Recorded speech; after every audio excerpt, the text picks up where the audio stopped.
Hello guys, welcome back to another video, and for today's video gagawa tayo ng ganitong style ng hotcake.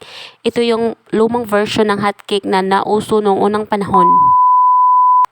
So sa walay pagdugay-dugay, nag-prepare na ako dito ng 1 cup ng flour and then 2 tablespoons of brown sugar. But if you want to add more sugar, you can add English.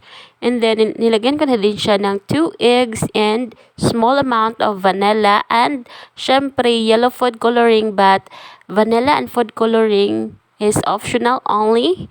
And then nilagyan ko na din siya ng 1 cup of water and then i-mix ko na siya ng paganyan.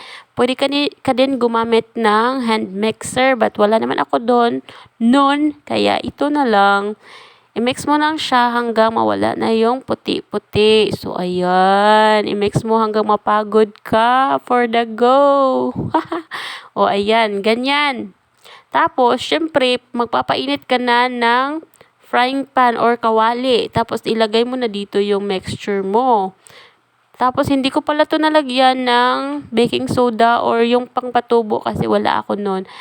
Then, kapag medyo nagbubbles na yung upper side ng iyong mixture, pwede mo na siyang baliktarin kasi it's a sign na luto na siya. And then, syempre, kinuha ko na itong bagong biling Star Margarine Bikini Men.